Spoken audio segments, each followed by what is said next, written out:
మంచిది. దేవుని నామమునకు స్తోత్రాలు. ప్రభు నా బిడ్డ అందరికీ వందనాలు చెల్లిస్తూ ఉన్నాను. మన ధ్యాన భాగం రోమీయులకు రాసిన పత్రిక 1వ అధ్యాయము 1 నుంచి 7 వచనాలు మనమందరం కలిసి చదువుదాం. రోమీయులకు రాసిన పత్రిక 1వ అధ్యాయము 1 నుంచి 7 వచనాలు కలిసి చదువుకుందాం. యేసుక్రీస్తు దాసుడును అపోస్తలుడుగా ఉండుటకు పిలువబడిన వాడను దేవుని సువార్త నిమిత్తము ప్రత్యేకింపబడిన వాడినైన పౌలు రోమాలో ఉన్న దేవుని ప్రియులందరికీ అనగా పరిశుద్ధులుగా ఉండుటకు పిలువబడిన వారందరికీ శుభమని చెప్పి వ్రాయున్నది. మన తండ్రి అయిన దేవుని నుండి ప్రభు అయిన యేసుక్రీస్తు నుండి కృపా సమాధానములు మీకు కలుగునుగాక.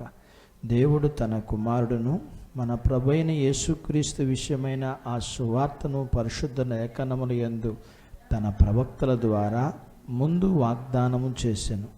యేసుక్రీస్తు శరీరమును బట్టి దావీదు సంతానముగాను మృతుల్లో నుండి పునరుద్ధానుడైనందున పరిశుద్ధమైన ఆత్మను బట్టి దేవుని కుమారుడుగాను ప్రభావముతో నిరూపింపబడెను.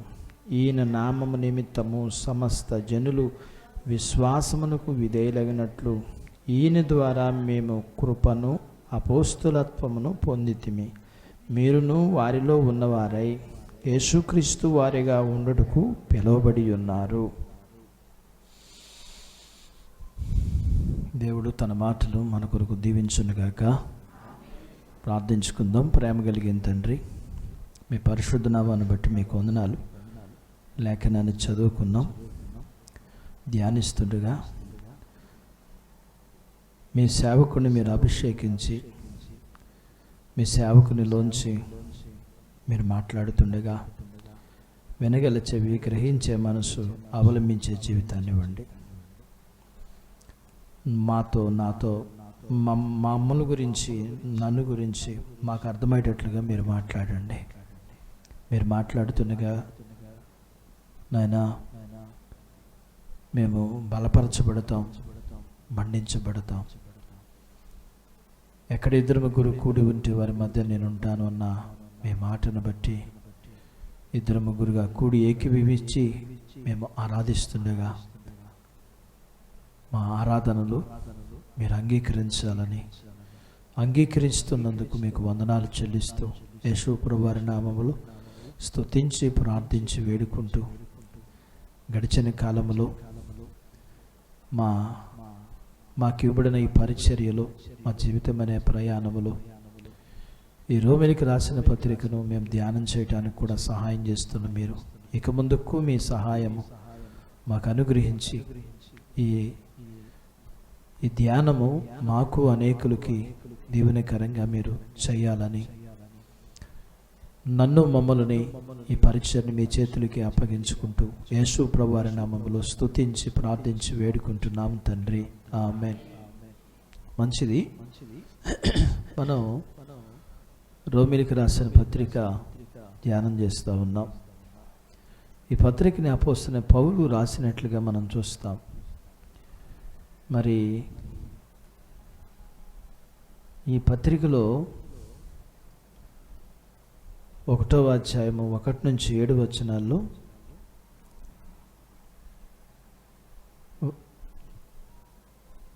వారిని పిలిచినట్లుగా,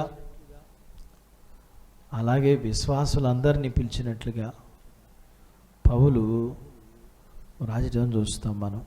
అయితే దేవుడు ఎవరిని పిలిచాడు అన్న సంగతి లేఖనములోంచి మనం నేర్చుకున్నాం. ఆ తర్వాత ఎందుకు పిలిచాడు అన్నది మనం నేర్చుకున్నాం. అటు తర్వాత ఎందుకు పిలిచాడంటే మనమందరము ఐక్యంగా ఉండడానికి దేవుడు పిలిచాడు. మరి 4వదిగా దేవుడు మనల్ని పిలవటానికి కారణం ఏంటి? ఆ మాటని పౌలు ఫిలిప్పీయులకు రాసిన పత్రికలో మనకు జ్ఞాపకం చేస్తూ ఉన్నాడు. ఫిలిప్పీయులకు రాసిన పత్రిక మరి 3వ అధ్యాయము 14వ వచనాన్ని మనం చూస్తే, క్రీస్తు యేసునందు దేవుని ఉన్నతమైన పిలుపునకు కలుగు బహుమానమును పొందవలని గురి యొద్దకే పరిగెత్తుచున్నాను. మనం చూస్తే ఈ సమయంలో మరి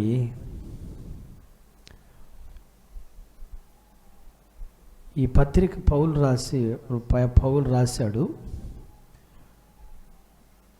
అయితే మరి ఈ యొక్క 3వ అధ్యాయంలో 21 వచనాలు ఉన్నాయి. 11 వచనాల వరకు అబద్ధ బోధకుల గురించి రాశాడు. తర్వాత 12 నుంచి చివరి వరకు కూడా పరలోకపు విందు కొరకు పౌలు యొక్క కోరిక. ఇప్పుడు ఈ ఫిలిప్పీలకు రాసిన పత్రికలో 3వ అధ్యాయంలో 14వ వచనంలో దేవుడు మనల్ని ఎందుకు పిలిచాడు? మొదటగా దేవుడు ఎలా ఉన్న మనల్ని పిలిచాడో తెలుసుకుందాం. తర్వాత ఇలా ఉన్న మనల్ని, వెర్రివారమైన మనల్ని, బలహీనమైన మనల్ని, తృణీకరించబడిన మనల్ని దేవుడు పిలిచింది ఎందుకోసం అంటే పరలోకం ఇవ్వడానికి. ఆ పరలోకంలో ఉండే మనం, పరలోకం దేనితో నిండి ఉంటుందంటే నీతి, సమాధానం. ఆ పరలోకంలో మనం అందరం కలిసి ఒక తండ్రి బిడ్డలుగా, దేవదూతులుగా, ఏ విధమైన రక్త సంబంధమైన సంబంధికులుగా కాదు కానీ మనం దేవుని పిల్లలుగా అందరం కలిసి మరి పరలోకంలో మనం ఉంటాము. కాబట్టి దేవుడు మనల్ని పిలిచి ఎట్లా ఉండాలి అని చెప్తున్నాడంటే మీరందరూ ఐక్యంగా ఉండాలి. ఐక్యతకి ఒకటే, ఐక్యత కలిసి ఉండాలి అంటే ప్రేమ కావాలి. ఎందుకంటే కలిసి ఉన్నప్పుడు తగాదాలు వస్తాయి, పొరపాట్లు జరుగుతాయి, హెచ్చుతగ్గులు ఉంటాయి.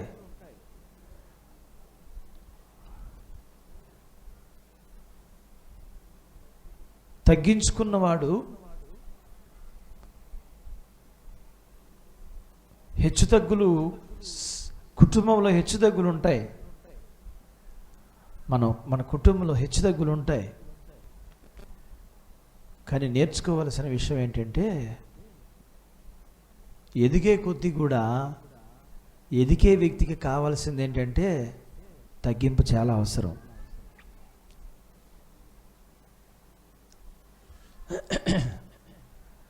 లేకపోతే నష్టం ఎవరికంటే తనకే. ఈ విషయం దగ్గర చాలా జాగ్రత్తగా ఉండకపోతే తనకు తానుగా తప్పిపోతున్న సంగతి కూడా తెలియదు. ఎదిగే వ్యక్తి మీద బురద ఎక్కువగా చల్లటానికి అవకాశం ఉంటుంది. ఫలించే చెట్టుకి ఖచ్చితంగా రాళ్ళు దెబ్బలు ఉంటాయి. మనము ఆధ్యాత్మికంగా, శారీరకంగా ఎదుగుతున్నామంటే ఎంత ఎదుగుతామో అంత తగ్గించుకుని జీవించాలి. లేకపోతే మనము ప్రమాదాన్ని తెచ్చుకుంటాం, మనుషులు కూడా మనల్ని ద్వేషిస్తారు. కాబట్టి మనమందరం పరలోకంలో కలిసి ఉండాలంటే భూమి మీద దేవుడు సంఘాన్ని ఇచ్చింది. ఎందుకంటే ఏ విధమైన హెచ్చుతగ్గులు లేకుండా మనం అందరం ఒక తండ్రి పిల్లలుగాను, ఏ భేదం లేకుండా జాతి, రంగు, కులము, ఆస్తి, అంతస్తులు ఏ భేదము లేకుండా మనము ఎలా అందరం కలిసి అభిప్రాయాలను విడిచిపెట్టి అందరూ కూడా ఎలా ఉండాలి అంటే తగ్గించుకుని ఉండాలి. ఇక్కడ ఉండకపోతే అక్కడ ఉండలేం. ఇక్కడ తినలేకపోతే ఎక్కడ తినగలం చెప్పండి? దేవుడు నీకు ఇచ్చిన సంఘంలోనే ఉండకపోతే, దేవుడు నీకు ఇచ్చిన తల్లిదండ్రుల దగ్గరే నువ్వు ఉండలేకపోతే నువ్వు ఏ తల్లిదండ్రుల దగ్గర ఉంటావు? ఏ సంఘంలో ఉండగలుగుతావు? ఒక సంఘాన్ని విడిచిపెట్టి మరొక సంఘానికి వెళ్ళావు అంటే దాని అర్థం ఏంటంటే నీ జీవిత కాలంలో ఎన్నటికీ నువ్వు కూడా స్థిరపరచబడలేవు. అతడు అస్థిరుడుగానే ఉండిపోతాడు, అస్థిరుడుగానే. కాబట్టి ఇప్పుడు దేవుడు మనల్ని ఎందుకు పిలిచాడు ఇంతకేనంటే, పరలోకములో దేవుడు మనకు బహుమతి ఇవ్వడానికి పిలిచాడట. ఎందుకు పరలోకానికి ఎందుకు పిలిచాడు అని అంటే బహుమతి ఇవ్వడానికి. ఇక్కడ ఆ మాటని ప్రస్తావించడం మనం చూస్తాం. క్రీస్తు యేసునందు ఉన్నతమైన పిలుపునకు కలుగు బహుమానం పొందవలనని గురియొద్దకు పరిగెత్తుచున్నాను. ఇంతకీ దేవుడు మనల్ని పిలిచింది ఎందుకంటే ఆ పిలుపు ఏమంటాడంటే చాలా ఉన్నతమైనది. మనిషి పిలిస్తే ఎంత గౌరవంగా మనం ఆలోచిస్తాం. వాళ్ళు వచ్చి మమ్మల్ని పిలిచారు పెళ్ళికి, మిమ్మల్ని కేకేయలేదా? మమ్మల్ని కేకేశారు. ఆ చెప్పే విధానంలో ఏముంటుందంటే హొందతనం. మేము గౌరవించబడిన వారం. మనుషులు పిలిస్తేనే నీకెంత సంతోషం ఉంటే పిలిచింది ఎవరంటే దేవాతి దేవుడు. నిన్ను పరలోకం చేర్చుకోవడానికి ఆయన నిన్ను ఈ లోకంలో ఉండగా నన్ను పిలిచాడు. పిలిచింది ఎవరు కాదు ప్రాముఖ్యం, ఆ పిలిచిన వ్యక్తి వెనకాల ఉన్నది ఎవరు అనేది ప్రాముఖ్యం. పెళ్ళికి పిలుస్తారు, ఆ పెళ్ళి ఇంటి వారు పిలుస్తారా? వచ్చి పిలవరు, ఎవరో ఒకరు చేత కౌరు పంపిస్తారు. ఎవరో ఒకరు పిలిచిన వారిని బట్టి కాదు మనం వచ్చేది. పిలుపుని పిలిచిన ఆ వెనక ఉండబడిన ఆ యొక్క యజమానులను బట్టి మనము ఆ యొక్క పిలుపుకి మనము విలువిస్తాం. సేవకులు కానీ, సువార్థికులు కానీ, సంఘంలో పనిచేసేవారు కానీ, విశ్వాసులు కానీ ఎంతోమంది ద్వారా దేవుడు ఏం చేస్తుంటాడంటే మనల్ని పిలుస్తుంటాడు నిత్యరాజ్యానికి. మాట్లాడేది మనుషులే కానీ ఆ వెనకాల మాట్లాడించేది ఎవరు అనంటే దేవుడు. ఆ సంగతి మర్చిపోకూడదు మనం. గాడిద మాట్లాడిందా, మాట్లాడించబడిందా? ఆలోచించండి. సేవకుడు మాట్లాడితే సేవకుడు కాదు మాట్లాడింది మనకి. ఎవరు మాట్లాడింది మనకి? ఆలోచించాలి. గాడిద మాట్లాడిందంటే అబ్బురంగా ఉంటుంది మనకి, కానీ ఒక దేవుని సేవకుడు మాట్లాడితే మాత్రం అబ్బురు ఉండదు. దాన్ని పరిగణలోకి తీసుకో మనం. ఇది దేవుని స్వరం, దేవుడు నాతోనే నన్ను గురించే నాతోనే మాట్లాడుతున్నాడని మనం పరిగణలోకి తీసుకో. మనం ఏం చేస్తాం? మనం అంటే ఎవరు మాట్లాడాలి? మనకి అప్పట్లాగానే గాడిద మాట్లాడితే నమ్ముతాం, అంతేగాని దేవుడు తన సేవకుల ద్వారా, నీ ద్వారా, మరొకరి ద్వారా మాట్లాడితే నమ్మం. ఎంత విచిత్రం ఇది! ఇశ్రాయేలు ప్రజలకున్న మనస్తత్వం లాంటి మనస్తత్వం. వాళ్ళు ఏమి కోరుకుంటారంటే అద్భుతాలు కోరుకుంటున్నారు. వారు ఏం కోరుకుంటున్నారంటే ఆశ్చర్య కార్యాలు కోరుకుంటున్నారు. ఆకాశంలో, భూమి మీద వాళ్ళు ఏం కోరుకుంటారంటే అద్భుతమైన, ఆశ్చర్యకరమైన విషయాలు, అబ్బురమైనవి, ఊహించనివి, జరగటానికి అసాధ్యమైనవి జరిగితే దేవుడు ఉన్నాడని నమ్ముతారు, దేవుడు జరిగిస్తున్నాడని నమ్ముతారు. కానీ దేవుడు మరి తన సేవకుల్ని, తన విశ్వాసుల్ని, తన పనివారిని దేవుడు ఏర్పాటు చేసుకుని మాట్లాడుతున్నాడని మరి అర్థం చేసుకోవడం కష్టతరం అవుతుంది, మనుషులకి కష్టతరం అవుతుంది. కాబట్టి మనం చూస్తే ఈ సమయంలో దేవుడు ఎందుకు పిలిచాడు మనల్ని అంటే బహుమతి పొందడానికి. అయితే ఒక మాట ఏంటంటే ఇక్కడ ఈ బహుమానం గురించి ఏమిటి అనేది చెప్పబడలా. ఫలానా బహుమానం కిరీటం అని చెప్పబడలేదు, కిరీటం ఉంగరం అని చెప్పబడలా, ఇల్లు అని చెప్పబడలా. చెప్పబడిన దానికి ప్రత్యేకంగా మనం గమనించినట్లయితే చెప్పబడిన దానికి ప్రత్యేకంగా వ్రాయించాడు, నీ పేరు జీవగ్రంథం, ఇదిగో జీవగ్రంథం, నీ కొరకు ఒక ఇల్లు, ఇదిగో ఇల్లు, నీ కొరకు ఒక స్థలం, ఇదిగో స్థలం. కానీ దీన్ని ఇక్కడ ఈ బహుమానం గురించి చెప్పబడాల. అది ఏదైనది మనకి తెలియదు, కానీ మనం గమనించవలసిన విషయం ఏంటంటే అది గొప్పదే, అది విలువైనదే. కాబట్టి మనం చూస్తే ఈ సమయంలో ఇంతకీ ఈ బహుమానం ఎవరెవరికి, ఈ బహుమానం ఎవరెవరికి మనం గమనించినట్లయితే ప్రియులారా, మనం చూద్దాము పరిశుద్ధ గ్రంథము నుండి మత్తయి సువార్త 5వ అధ్యాయము. మత్తయి సువార్త 5వ అధ్యాయం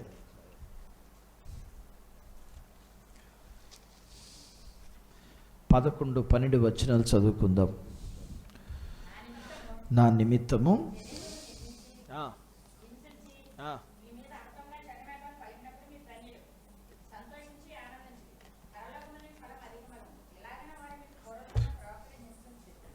కాబట్టి ఇందుకీ బహుమానం ఎవరికి?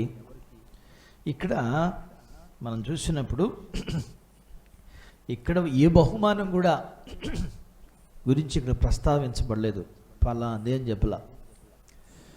అయితే పౌలు ప్రస్తావించిన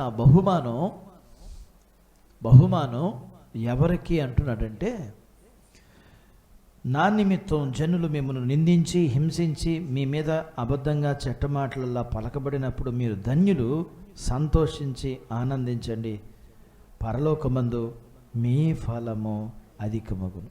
ఇంతకీ అధికమయ్యే ఫలం ఏంటో చెప్పలా. ఆ బహుమానం, దేవుడిచ్చే బహుమానం ఎవరికి? ఇంతకీ ఆ బహుమానం ఎవరికి? ఆ బహుమానం అధికమయ్యేది ఎవరికేనంటే, పౌలు ఏమన్నాడు అక్కడ, ఏమన్నాడు? ఆ ఫిలిప్పీయులకు రాసిన పత్రిక 3వ అధ్యాయం 14వ వచనం చదవండి. 3:14 ఏమన్నాడు? దేవుని ఉన్నతమైన పిలుపుకు క్రీస్తు యేసునందు దేవుని ఉన్నతమైన పిలుపుకు కలుగు బహుమానము పొందవలనని గురి యొద్దకే నేను పరిగెత్తుచున్నాను. మనం గమనిస్తే సమయంలో మరి తనకు ఉండబడిన బహుమానం కోసం ఏం చేశాడంటే, దేవుని కోసం అనేకమైన వాటిని తను ఏం చేశాడంటే నష్టపోవటం జరిగింది. ఏమంటున్నాడు ఇక్కడ? నేను సమస్తమును నష్టపరుచుకుని వాటిని పెంటతో సమానంగా ఎంచుకున్నాను. కాబట్టి మనం చూస్తే సమయంలో దేవుని కోసం తన చదువుని, తన కలిగిన సంపన్నమైన స్థితిని, మరి వీటన్నిటినీ విడిచిపెట్టి పౌలు వాటిని ఎలా ఎంచుకున్నాడంటే, తన చదువు కానీ తన సంపద కానీ సమస్తమును నష్టంగా ఎంచుకుని వాటిని విడిచిపెట్టేసి తన పిలుపుకు కలుగు బహుమానం కోసం తనట పరిగెత్తుచున్నాడు. గురి యొద్దకు నేను పరిగెత్తుచున్నాను. తన బహుమానం అక్కడ అన్నాడు, నాకు కలుగు బహుమానం. ఇక్కడ పౌలు ప్రస్తావించింది తన విశ్వాస జీవితంలో తను దేవుని కొరకు సమస్తాన్ని నష్టంగా ఎంచుకుని విడిచిపెట్టినప్పుడు తనకు ఒక బహుమానం దేవుడు ఇస్తున్నాడు. ఇలాగా దేవుని కోసం మనము మరి కొన్నిటిని లేదా అన్నిటినీ విడిచిపెట్టి మనం దేవుని కోసం వచ్చి ఉన్న మనకి దేవుడు ఏం చేస్తాడంటే ఒక బహుమానం ఇస్తాడు. చాలామంది దేవుని సేవకులు ఇచ్చే సాక్ష్యం ఏంటంటే, దేవుని పిలుపు కోసం వారు తమ యొక్క భార్య, పిల్లలు, తమ కలిగిన ఆస్తి అంతటిని విడిచిపెట్టేసి వారు ఒక సామాన్యమైన మనుషులుగా వారు పిలువబడిన స్థలానికి వెళ్ళి వారు దేవుని సేవ చేస్తూ ఉంటారు. ఒకవేళ ఇది కొంతమందికి వెరితనంగా అనిపించవచ్చు, పిచ్చి అనిపించవచ్చు, కానీ అలాంటి వారికి దేవుడు ఏమి ఇవ్వడానికి ఇష్టపడుతున్నాడంటే ఒక బహుమానం. ఒకవేళ దేవుని వాక్యం వింటున్న నీవు దేవుని కోసం మనము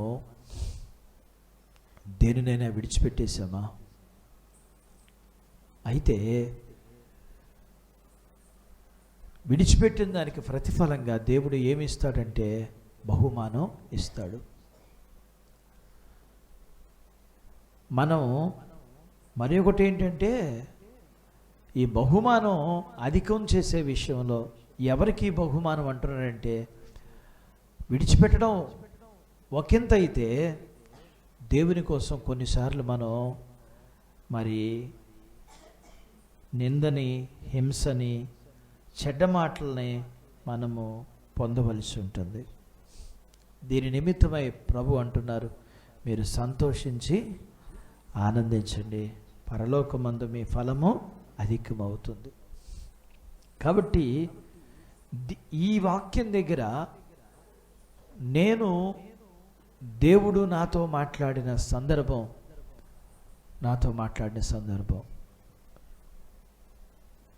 నేను సేవ చేస్తున్న తొలి దినాల్లో, కొత్త దినాల్లో, అది నాకు బాగా గుర్తులేదు,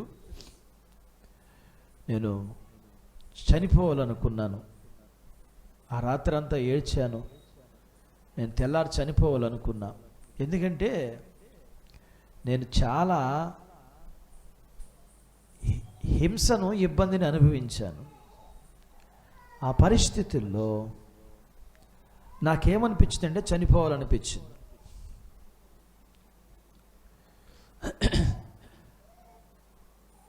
నాకు ఆదరణ లేదు. ఆ పరిస్థితుల్లో నేను చాలా విషయాలను బట్టి నేను కృంగిపోయిన స్థితిలో ఉన్నా. ఆ రాత్రి దేవుడు నాతో మాట్లాడాడు, కళ ద్వారా మాట్లాడాడు. ఇట్లాగే క్లాస్ రూమ్ ఉంది, క్లాస్ రూమ్లో 40 మంది విద్యార్థులు ఉన్నారు. ఆ మాస్టర్ గారు నా పేరు, ఇంకొక వ్యక్తి పేరు పిలిచి, మీ ఇద్దరికి ఫస్ట్ క్లాస్ వచ్చిందని చెప్పాడు. నేను అన్ని విషయాల్లో చాలా ఇబ్బంది పడుతున్నా. అన్ని విషయాల్లో చాలా ఇబ్బంది పడుతున్నా. అప్పుడు నేను లేచి దేవుని దగ్గర ప్రార్థన చేస్తే దేవుడు నాకు చూపించిన వాక్యం ఏంటంటే ఇది చూపించాడు. వెంటనే వాక్యం తీసి చదువుకున్నాను. చదువుకుంటే దేవుని కోసం ఎన్ని రకాల ఇబ్బందులు పడుతున్నావో ఆ ఇబ్బందులన్నీ విషయంలో దేవుడు నీకు ఏమిస్తాడట? అధిక బహుమానం ఇస్తాడట. అక్కడ ఏమని చెప్పాడు? మీ ఫలము పరలోకమందు అధికమవుతుంది. నీకు ఇచ్చే బహుమానం. అక్కడ పౌలు నాకు ఒక బహుమానం ఉందన్నాడు. ఆ బహుమానం ఎవరికంటే, దేవుని కోసం నువ్వు దేవునైనా నష్టపోయావా, విడిచిపెట్టేసుకున్నావా? కొన్నిసార్లు దేవుని కోసం మనం వీటిని విడిచిపెట్టాల్సి వస్తుందండి. మనకిష్టమైనవన్నీ, మన కుటుంబీకులు అవ్వచ్చు, బంధువులు అవ్వచ్చు, స్నేహితులు అవ్వచ్చు, మన దేశం అవ్వచ్చు, మన యొక్క చదువు అవ్వచ్చు, వ్యాపారం అవ్వచ్చు, ఉద్యోగం అవ్వచ్చు, వీటినైనా మనం విడిచిపెట్టవచ్చు.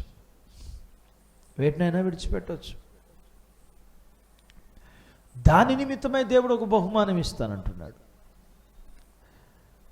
అలాగనే ఆ బహుమానం ఎవరికి అధికమవుతుంది అంటున్నాడంటే, ఎవరైతే నా కొరకు హింస పడతారో. హింస,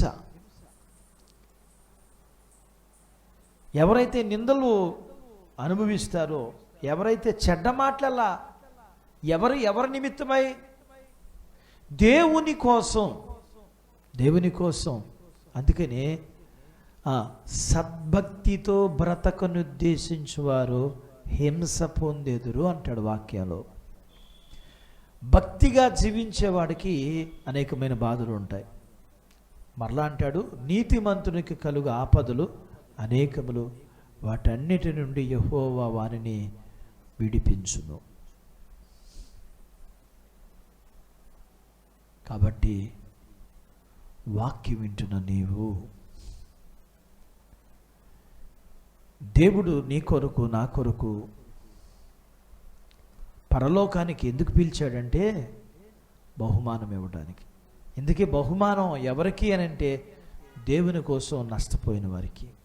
ఒకటి. రెండు, దేవుని కోసం హింస, నింద, చెడ్డ మాటలలా పలకబడిన వారికి ఏంటంట, వారి యొక్క బహుమానం అధికముగా ఉండబడుతుంది.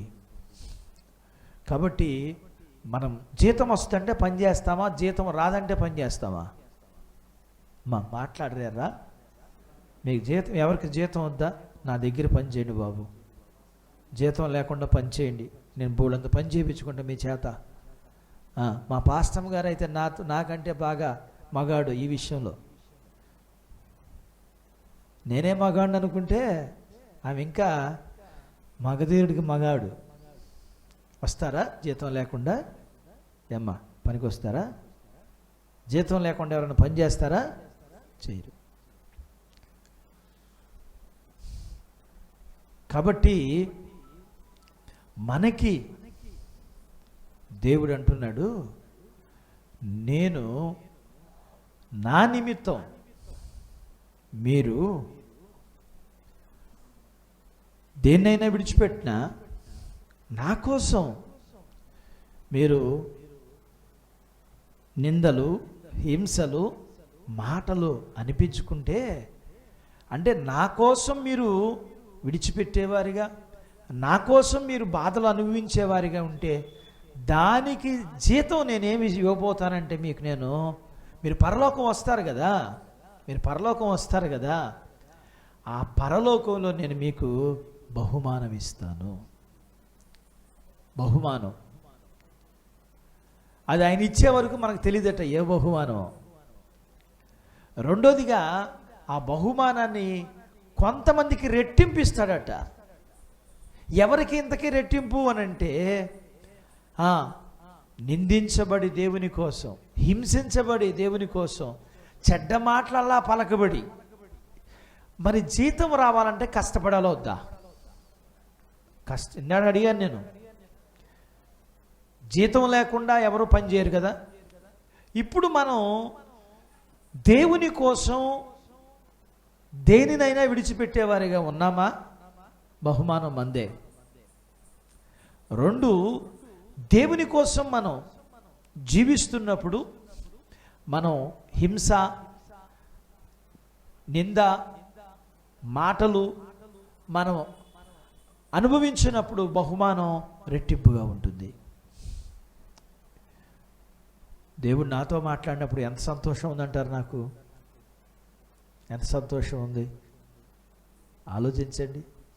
ఎంత సంతోషం ఉంది చెప్పండి, ఎంత సంతోషం ఉంది?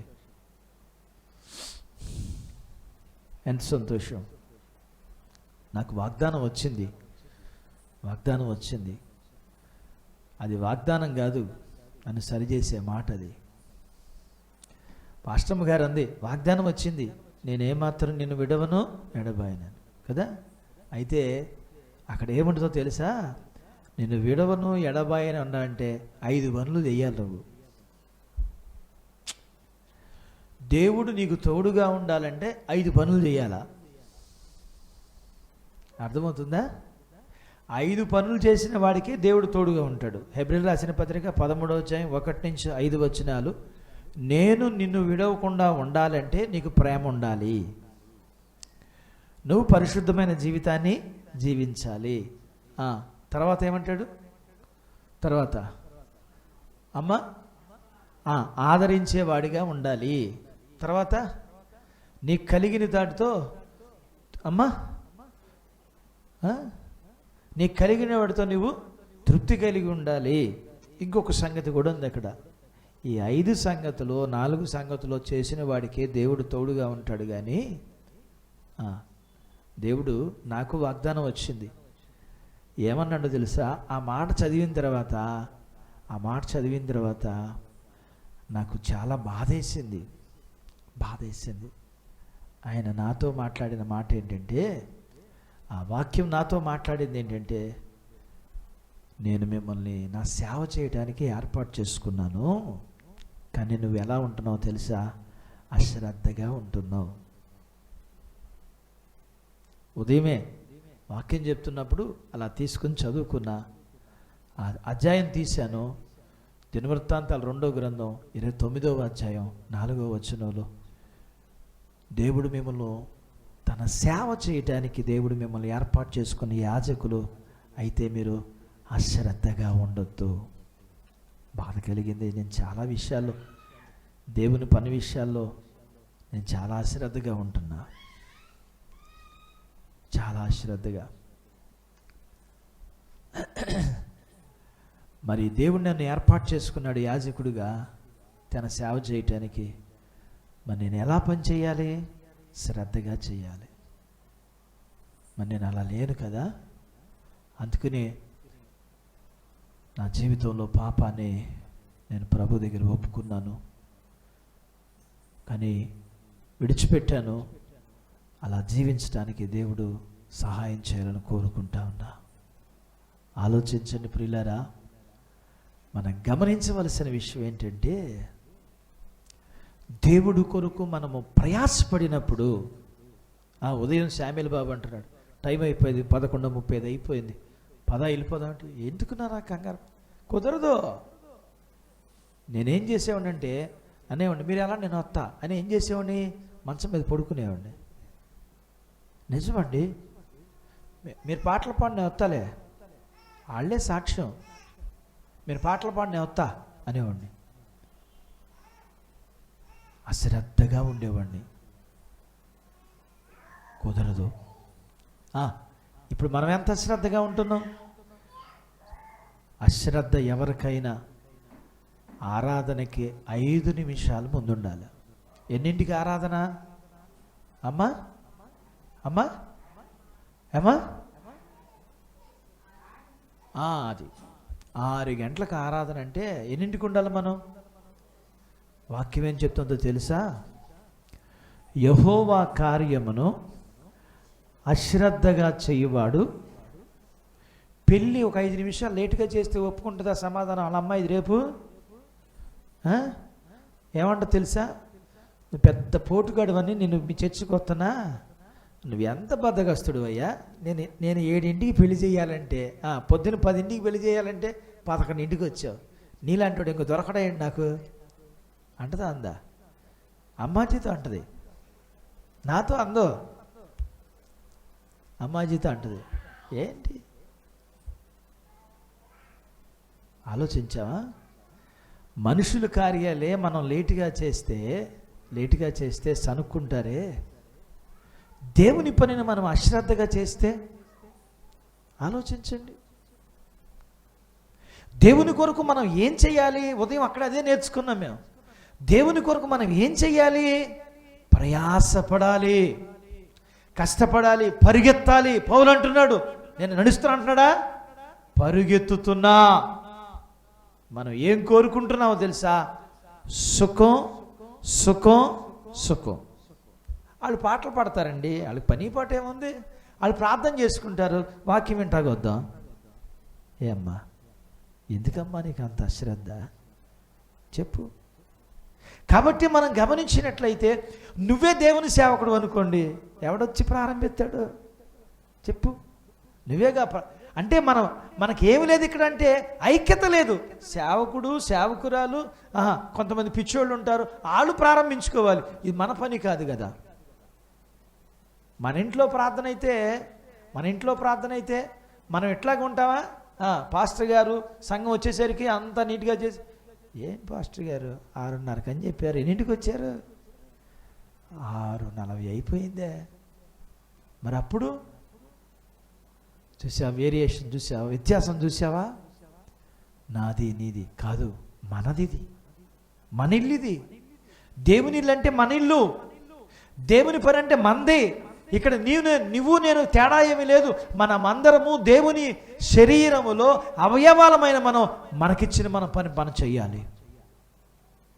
ఎవరికిచ్చిన పని వాళ్ళు చెయ్యాలి, అంతే. దానిలో మొదటగా నేను ఎలా ఉన్నాను అంటున్నాడు దేవుడు, అశ్రద్ధగా ఉన్నాను.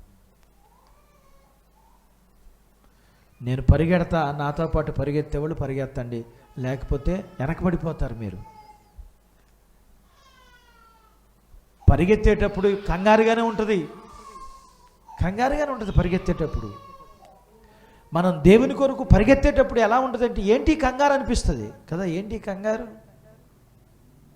కానీ ఊరెళ్ళేటప్పుడు ఎలా ఉంటుంది, మనకి పెళ్ళికి వెళ్ళేటప్పుడు ఎలా ఉంటుంది, కానీ దేవుని విషయం ఎలా ఉంటుంది మనకే అర్థం అవ్వాలి. అలా చేసే మనకే అర్థం అవ్వాలి శారీరక విషయాల్లో మనం ఎలా ఉంటున్నాం. కాబట్టి మనం ప్రయాస పట్ల దేవుని కొరకు మనం విడిచిపెట్టలేని వారిగా ఉంటున్నాం. దేవుని కొరకు మనం నింద హింస మాటలు అనిపించుకోవడానికి మనం ఏం చేస్తున్నామంటే ఈ విషయంలో మనం ఇష్టపట్ల అంటే కోరుకోవక్కర్లేదు, వస్తే దాని విషయంలో మనం ఎలా ఉండాలంటున్నాడు, మీరు సంతోషించి ఆనందించండి, మీ ఫలము. ఎందుకు ఎవరంటారు నిన్ను? నేను అంటానా? నేను నిన్ను మాటలంటానా? నేను నిన్ను హింసిస్తానా? నేను చెడ్డ మాట్లాడ పలుకుతానా? మరి ఎవరంటారు? సూర్యనారాయణ అనేది సూర్యనారాయణే, అనేది నీ భర్తే, అనేది నీ భార్యే, అనేది నీ బిడ్డలే. దేవుడు వీరి ద్వారా నాకు ఫలము అధికమిస్తున్నాడు అని మనం నమ్మం. ఏం చేస్తాం? వాళ్ళతో తగాదా పడతాం. కానీ మనకు అధిక ఫలం ఇవ్వడానికి వాళ్ళే మనకి మార్గాలు. దేవుడు వాళ్ళని వాడుకుంటున్నాడు. మనము బాధపడకూడదట. మనం ఏం చేయాలంట? సంతోషించి ఆనందిస్తే మన ఫలము పరలోకమందు ఏమవుతుందట? అధికమవుతుంది.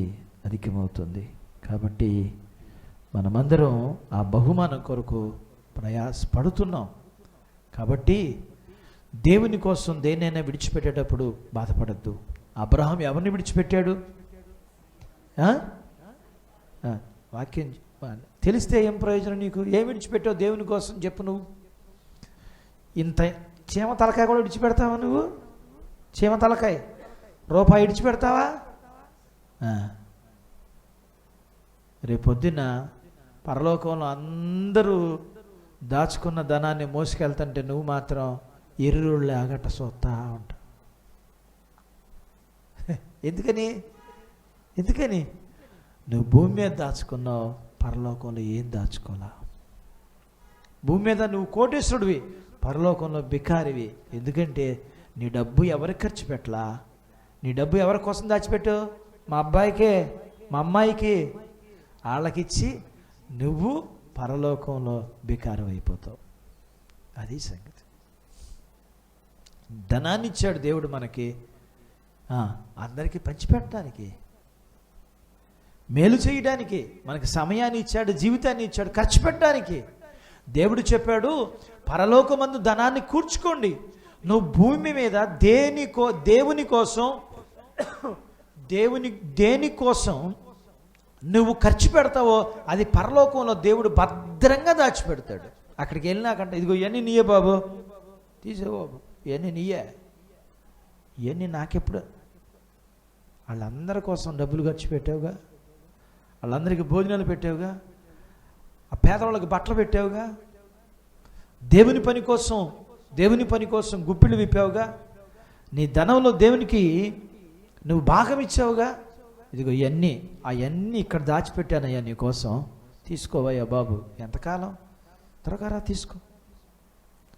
అదే మనం పరలోకం వెళ్ళలేదనుకో, అవి అలాగే ఉండిపోతాయి. మనం ఒకవేళ ఖర్చు పెట్టలేదనుకోండి, పరలోకం వెళ్ళామనుకోండి, ఏముండో. అందరూ వాళ్ళు దాచుకున్నదంతా తీసుకుని వాళ్ళ ఇళ్లలో దాచుకుంటుంటే, పరలోకంలో దేవుడు వారికి ఇచ్చిన ఇళ్లలో దాచుకుంటుంటే, మన ఇల్లు మాత్రం ఖాళీగా ఉంటుంది. మీ ఇంట్లో ఇప్పుడైతే ఇక్కడైతే అసలు కాలు పెట్టడానికే కాలు లేదు. బీరువా తెరిస్తే పడిపోతున్నాయి బట్టలన్నీ, లంగాలు, జాకెట్లు, చీరలు. అక్కడ నీ బీరువా తెరిస్తే ఏమీ ఉండదట. అయ్యో, ఆ తర్వాత అర్థమయ్యి ఎంత పొరపాటు చేశానయ్యా, కుదరదు. బ్రతుకుండగానే పొరపాటుని సరి చేసుకోవడానికి అవకాశంగానే చచ్చిపోయినా కుదరదు.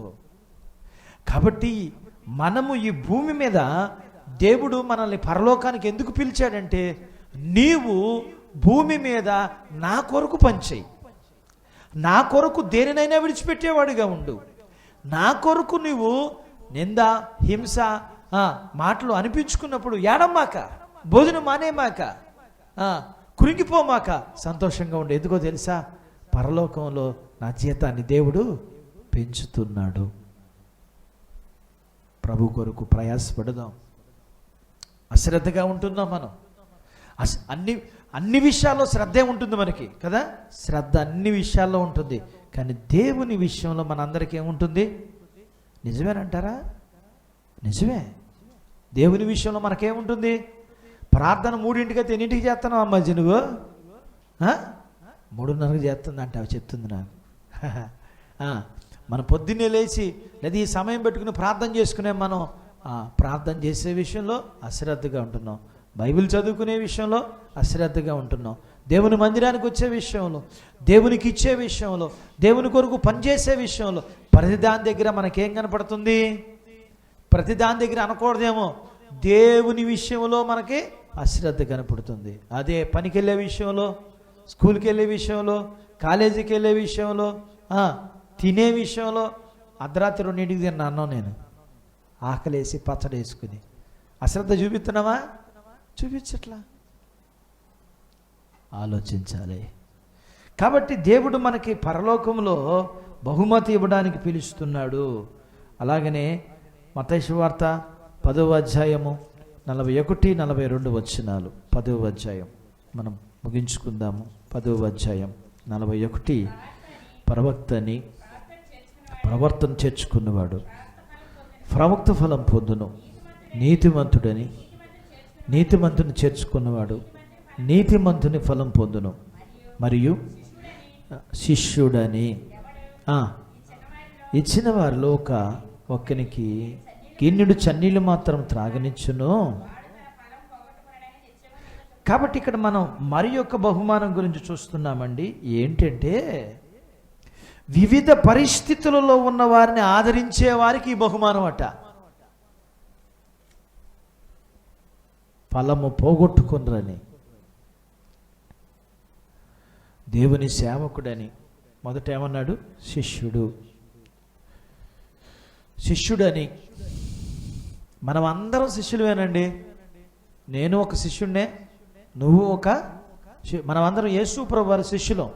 అయితే మనందరికీ ఒక్కొక్కరికి ఒక్కొక్క పని ఉంది కాబట్టి, నాకు పాస్టర్ గారని, ఆయనకి పాస్టర్ గారు అబ్బాయి అని, ఆయనకు పాస్టర్ అమ్మ గారని, కొంతమందికి ప్రార్థనాదళ సభ్యులని, ఈవిడికేమో సంఘ పెద్దని, రకరకాల పేర్లు. నువ్వు ఊరుకోవట్లేదంటగా, అందరితో చెప్తున్నావు అంటగా, నేను సంఘ పెద్దనని.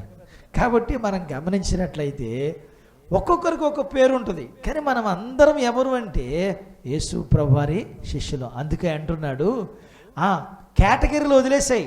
ఆయన పాస్టర్ గారు అవ్వచ్చు, పాస్టర్ అమ్మ గారు అవ్వచ్చు, అబ్బాయి అవ్వచ్చు, సంఘ పెద్ద అవ్వచ్చు, ప్రార్థనాదళ సభ్యులు అవ్వచ్చు. ఏమంటున్నాడు? శిష్యుడని.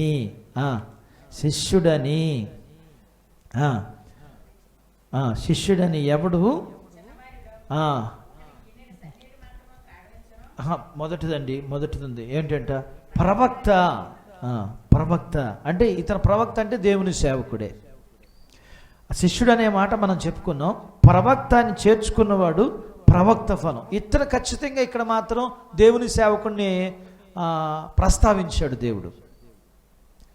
దేవుని సేవకుణ్ణి ఆదరించిన వాడు, దేవుని సేవకుని బట్టి వచ్చే ఫలము, బహుమానం, తర్వాత నీతిమంతుని చేర్చుకున్నవాడు. అంటే నీతిమంతుడు అంటే దేవుని యందు విశ్వాసం ఉంచినవాడు. తర్వాత శిష్యుడు అంటే దేవుని చేత పిలువబడిన వారు. వీళ్ళందరూ కూడా దేవుని పిల్లలుగానే. చిన్నవాడు అంటే మనం గమనించినట్లయితే చిన్న పిల్లలు. కాబట్టి అయితే వివిధ రకాలుగా వివిధ పరిస్థితుల్లో ఉన్న వారిని ఆదరించే వారికట దేవుడు ఏం చేస్తాడట? బహుమానము ఇస్తాడు. ఈ కారణం చేత మనమందరము గుర్తుపెట్టుకోవాల్సిన విషయం ఏంటంటే, మనమందరం మనము సేవకుడికే భోజనం పెట్టే వాళ్ళకే కాదు, సేవకుడికే కాదు, మన ఇంటికి చిన్న పిల్లవాడు వచ్చినా భోజనం పెట్టాలా? పెడతామా మనం? పోరా ఏమంట అర్థమైందా? వాడికి భోజనం పెట్టినా నీకు ఫలం ఇస్తాడు. ఆ తర్వాత పైన ఏమన్నాడు? శిష్యుడు అంటే దేవుని పిల్లలు ఎవరైనా మన ఇంటికి వస్తే, మనకు కనపడితే, బజార్లో కనపడ్డారు, టిఫిన్ చేద్దాం, చేసావా? చేస్తూ కదా. తర్వాత ఇంకొక ఆయన అన్నాడు నీతిమంతుడు, దేవుని యందు విశ్వాసం ఉంచినవాడు, అతనికి ఏదైనా నువ్వు సహాయం చేస్తే, అలాగే దేవుని సేవకుడు. అయితే వివిధ పరిస్థితుల్లో ఉంటారు, వారికి నువ్వు ఆదరిస్తే, నీవు దేవుని దగ్గర నుంచి ఫలాన్ని, అక్కడ నీకు దీనిని బట్టి కూడా నేను బహుమానాన్ని ఇస్తానని జ్ఞాపకం చేస్తూ ఉన్నాడు. కాబట్టి మనము బహుమతి ఇంతకీ ఎవరికి ఇవ్వబడుతుందంటే, మనము పని చేసినప్పుడు బహుమతి ఇవ్వబడుతుంది. అంటే ఏమంటాడు? మనకు క్రియలు తగిన బహుమానం దేవుడు ఇస్తాడు. కాబట్టి మనం గమనించినట్లయితే ఈ విధంగా మనం దేవుని పని చేసే విషయంలో మనం సువార్త చెప్తాం. అంటాడు, నేను నాటాను, అపోల్లో నీళ్లు పోసాడు అంటాడు. అర్థమవుతుందా? వాక్యం చదువుకుని ఉన్న గుర్తున్న వాళ్ళకి అర్థమవుతుంది. మనం సువార్త చెప్పిన వాడికి దేవుడు ఒకటే బహుమానం ఇస్తాడు, పెంచిన వాడికి ఒకటే బహుమానం ఇస్తాడు. అంతేగాని సువార్త చెప్పాడు కదా, వాడు ప్రభువుని నమ్ముకున్నాడు, ఇప్పుడు వాడు సంఘానికి వస్తున్నాడు కదా, వాడికి నేను బాప్తిసం ఇచ్చాను. అర్థమవుతుందా? వాడికి నేను బాప్తిసం ఇచ్చాను కాబట్టి నాదే గొప్ప. బాప్తిసం ఇచ్చిన సేవకుడు ఏమనుకుంటాడు? నేను వాడిని మార్చి, వాడిని మారు మనసులోకి నడిపించి, వాడికి బాప్తిసం ఇచ్చా కాబట్టి నాకు బోల్డ్ డబ్బులు వస్తాయి, బోల్డంత బహుమానం వస్తుంది. ఆడిదేముందండి, ఊరికే సువార్త చెప్పాడు, చెప్పిన తర్వాత వాడికి విశ్వాసం ఉంచి సంఘానికి వచ్చాడు, వాడికి వాడిని మార్చింది నేను, ఉపవాసం ఉంది నేను, ప్రార్థన చేసింది నేను. ఇవన్నీ నిజమే, కానీ అతనేం తక్కువ కాదు, ఇతనే ఎక్కువ కాదు, అందరూ సమానమే. కాబట్టి మనం గుర్తుపెట్టుకోవాల్సిన విషయం ఏంటంటే, మన తీర్మానం ఏంటంటే మేము ఉదయకాలం దేవుని దగ్గర తీర్మానం చేసుకుంది ఏంటంటే, మన దగ్గరికి ఎవడొచ్చినా, మనం ఎవరి దగ్గరికి వెళ్ళినా సువార్త చెప్పకుండా మాత్రం కుదరదు. అశ్రద్ధ చేస్తున్నాం మనం. ఇప్పుడు ఒక సంగతి చూడండి, ఇప్పుడు లోకంలో జరగంది ఏంటో తెలుసా? సువార్త జరగట్లా. దేవునిని ఎరగని వారు దేవుని దగ్గరికి రావట్లా. ఎరిగిన వాళ్ళే ఏమవుతున్నారో తెలుసా? ఈ సంఘం నుంచి విజయవాడ వరకు, విజయవాడ నుంచి హైదరాబాద్ వరకు వెళ్తున్నారు. అవసరమైతే అటు నుంచి రాజమండ్రి కూడా వెళ్తారు.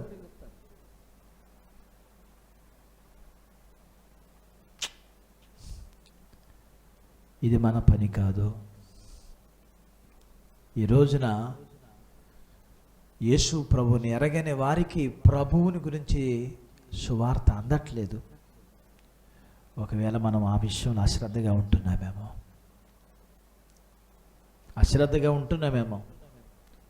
ఒక్కసారి ఆలోచిద్దాం.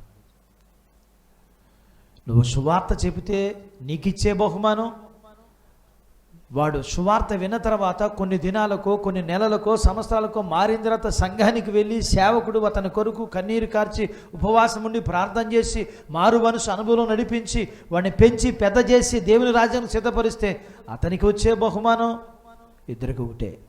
అందుకని అన్నాడు, పొద్దున్నుంచి సాయంత్రం వరకు పనిచేస్తే ధ్యానారం ఇస్తా అన్నాడు.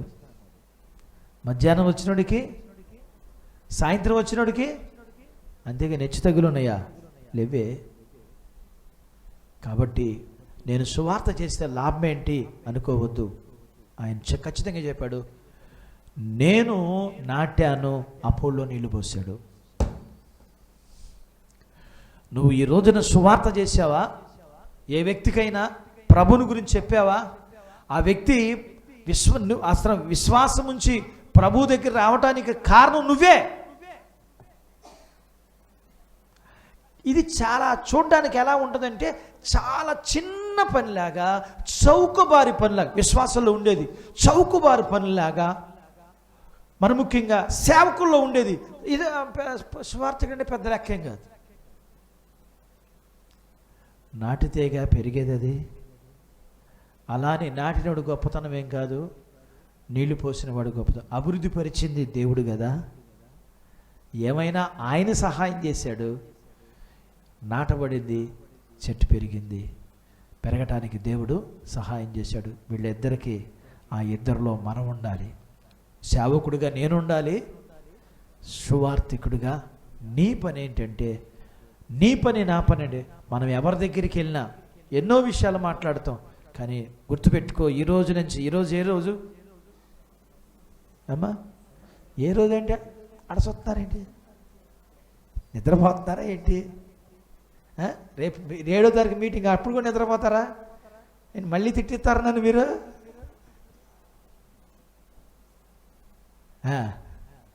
అర్థమవుతుందా? చేపల్లాగా నిద్రపోతున్నారు కళ్ళు తెరిచి. ఇవాళ 1వ తారీఖు కదా, మామూలు హుషారుగా లేదు. ఏం తిన్నా తినపోయినా అందరూ పరిగెత్తేస్తున్నారు. కురిమిత పడిపోతుంది పొద్దున్న. ఏంటి పడిపోతున్నా అంటే కొత్త డ్రెస్ వేసుకుంది కదా, ఎగురుకుంటూ వెళ్ళిపోతుంది తూనీగిలాగా. జీ సంతోషం. ఈ సంతోషం దేవుని పని కోసం ఉపయోగిద్దాం. ఒక తీర్మానం చేసుకుందాం. ఏంటో తెలుసా? నువ్వు ఎవరి దగ్గరికి వెళ్ళినా, ఎవరు నీ దగ్గరికి వచ్చినా, నువ్వు ప్రభువుని గురించి, దేవుడు నీకు చేసిన మేలు, మనుషుల కొరకు దేవుడు ఏ మేలైతే చేశాడో, ఒకవేళ సిగ్గుపడుతున్నావా? పౌలు అంటున్నాడు, సువార్త విషయంలో నేను సిగ్గుపడు వాడను కాను. నువ్వు సిగ్గుపడితే రేపొద్దున వాడు నరకానికి వెళ్తే వాడిని గురించి నువ్వే లెక్క చెప్పాలి. వాడు అంటాడు, అమ్మాజీ బోళ్ళు కబుర్లు చెప్పుద్ది, నాకు ఏ రోజు చెప్పలేదయ్యా. కథ 4 మాటలు చెప్పింది. డబ్బులు బాగా కష్టపడి సంపాదించుకో, రాత్రి అనగా పగలగనక పని చేయి, బంగారం కొనుక్కో, ఇల్లు కొనుక్కో అని చెప్పింది. కానీ ఎప్పుడైనా చర్చికి రావయ్యా, మారు మనసు పొందయ్యా, పరలోకం వస్తా అని చెప్పలేదయ్యా. అప్పుడు దేవుడు ఎవరిని అడుగుతాడు? లెక్క ఆవిడే. మనల్ని అడుగుతాడు రేపు దేవుడు. మనమేం మోసం చేయట్లే ఎవరిని. యేసు ప్రభు పుట్టాడని చెప్తున్నాం. పుట్టింది పాపుల కోసమే పుట్టాడని, చనిపోయింది పాపుల కోసమే చనిపోయాడని, తిరిగి లేచింది పరలోకం ఇవ్వడానికి. జరిగింది ఉన్నది చెప్పమంటుంది కానీ లేఖనం నేను కానీ అబద్ధం కాదుగా చెప్పమంది. అబద్ధమా?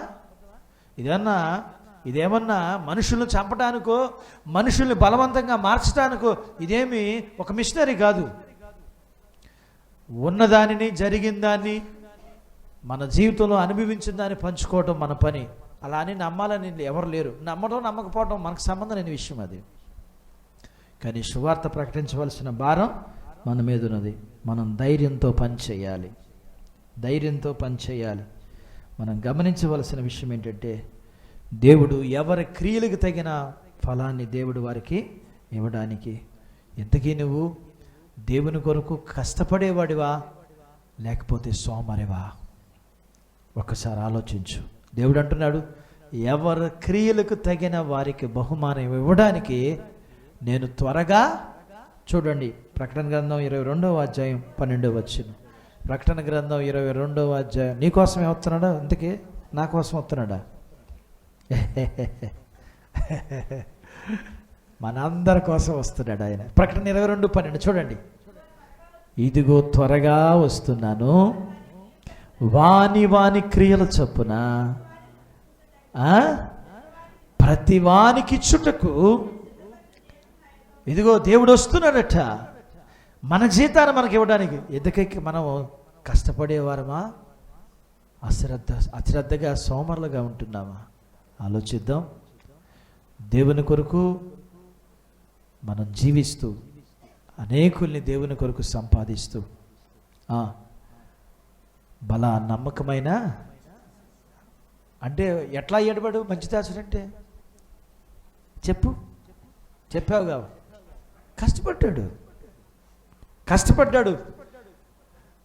వాననక ఎండనక మంచనక ఏం చేశాడు?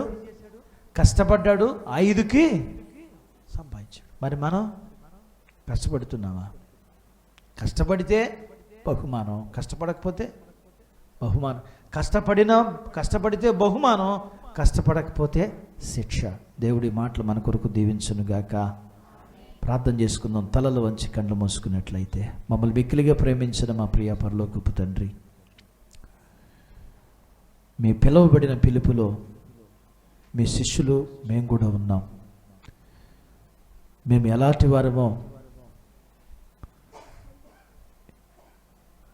జ్ఞానము లేని బలహీనులమైన తృణీకరింపబడిన మమ్మల్ని మీరు పిలిచింది పరలోకం ఇవ్వడానికి. ఈ భూమి మీద మేము ఒక కుటుంబంగా ఉండి మీ కొరకు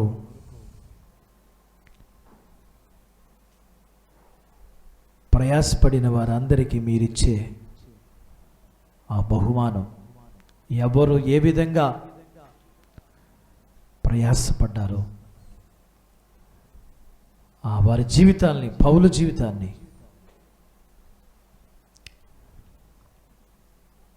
నింద, హింస, చెడ్డమాటల పలకబడిన వారి జీవితాన్ని ఇలాగ మేము చూసిన వారిని బట్టి మేము నేర్చుకుని ఎవరెవరికి ఏ జీతం ఎలా వస్తుందో, ఎలా కష్టపడాలో, ఎవరికి బహుమానం వస్తుందో, ఎవరికి శిక్ష వస్తుందో మీ లేఖనాల నుంచి నేర్చుకున్న మేము కష్టపడేవారిగా, ప్రయాసపడేవారిగా, మీరిచ్చే ప్రతిఫలం బహుమానాన్ని పొందుకునేవారిగా మేము ఉండగలగటానికి, ఆ గుంపులో ఉండబడ్డానికి మాకు మీరు సహాయం చేయండి. వాక్యము అందరి జీవితాల్లో కార్యం జరిగించబడటానికి మీరు సహాయం చేయమని, వాక్యం వింటున్న బిడ్డలందరి ఆధ్యాత్మిక జీవితాన్ని మీరు దీవించమని యేసు ప్రభువారి నామములో ఈ ప్రార్థన మీకు చేస్తున్నాం తండ్రి.